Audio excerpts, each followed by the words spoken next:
Nā, ko Joseph Pōhio, tētahi o ngā ika aruau moko, ko 185 ngā tāngata i mate i tēnei rā i tē rātau. I mate a Joseph Pōhio, i āia e āwhina ana i tētahi atu, he mea whakanui te rāmahi āna i te rangi nei. I kore te mamai o ngā mātua o Joe Pōhio e Memeti. Biggest day of our lives, you know. It's great to be here and I'm thankful for council and everybody for doing this, you know. It's really great. I mate tā raua tama i te puku o te taone i te wā o te Rūnui, i te āwhina ke ia i tētahi atu, ka taka mai ngā maramara whare ki runga i āia. There'll never be closure, will it? It's just one more thing that we've got over today. Aha kua ko tahi tau kua hipa, he rā tēnei e mau pūmau nei ki ngā whakaro. It'll always be the same, you know.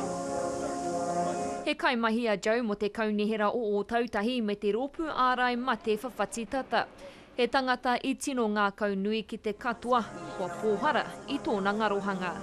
He's a great son, you know. We're looking forward to 2 o'clock part of the day and yeah, it'll be just really good. Engari i roto i te mate kei te whakanuia tōna ingoa me tōna momo e te marea. I whakawhiwhia te taonga a Joe mo te tua tangata ki tōna māma.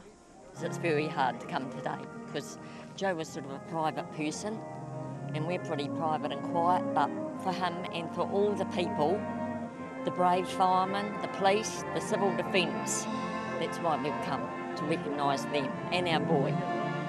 Mo te hapori o tautahi, he rā maumahara tēnei i raro i te whakaaro kotahi. My son lost his house in it, but they're alive, that's the main thing. It's just a sad thing, isn't it? Reflecting on, you know, how far we've come and how much we've grown, you know, in the year that's passed and just being together and supporting each other. Mā ngā mahi a Joe Pōhio e whakatinana te whakatauki, iaha te mea nui o te ao, he tangata, he tangata, he tangata.